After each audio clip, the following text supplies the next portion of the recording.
So I'm Victoria Ransom and I'm the founder and CEO of Wildfire. I grew up in a very small community, farming community in the Rangitikei, and spent the first primary school and high school in New Zealand, and then came over to the US for university.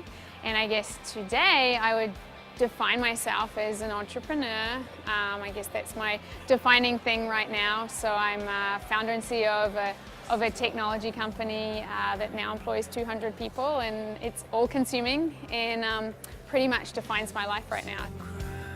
So Wildfire is a social media marketing software company.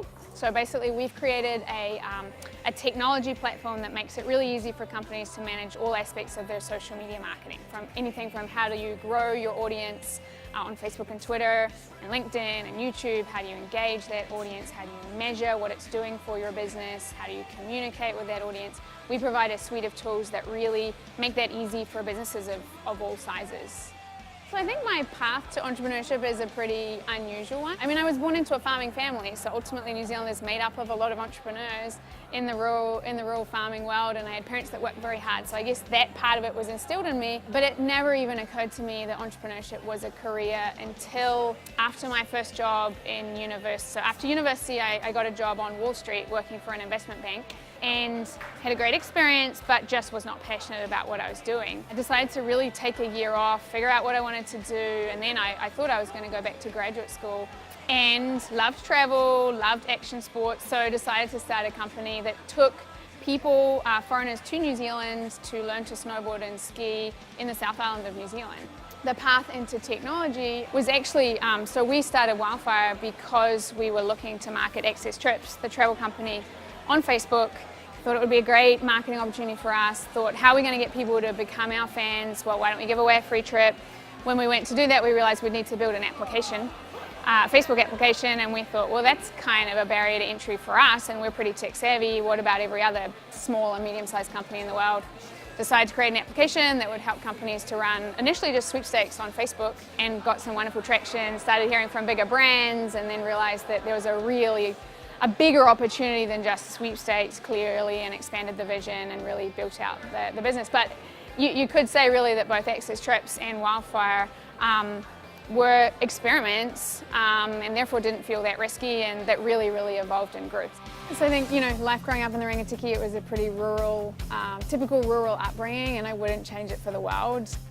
So what took me out of New Zealand, it was really by chance and on a bit of a whim. I was sort of always the kid that was just looking for new adventures and new opportunities, and was always just wanting to push myself that much further.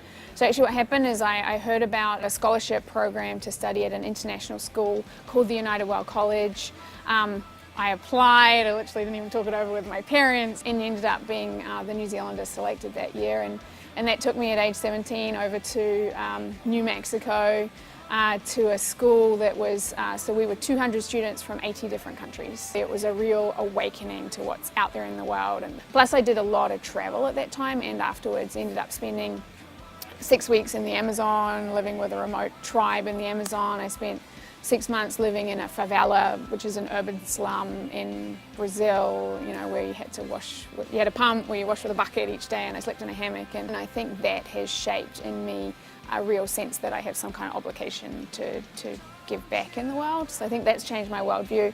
I think the role of the expat community is to open doors and share lessons. I think just the more that we can do to share these kind of stories of Kiwis that are doing things in New Zealand or outside of New Zealand, that creates inspiration for others, but it also just creates the opportunity for introductions where you can, I guess, through the lessons that I've learned, maybe I can pass them along to others, and that's one mistake that they won't have to make along the way. And so I think here is one of those venues that you can really help other Kiwis to find other Kiwis that are doing interesting things. And actually I think exactly this kind of video series where you're telling stories is perhaps one of the best ways to do it, because otherwise, how is someone supposed to know that I'm here doing what I'm doing and that I'm available and happy to help? And one of the things that my family always says, and my friends back home, is like, oh my God, you just haven't changed a bit. And what my sister always says is,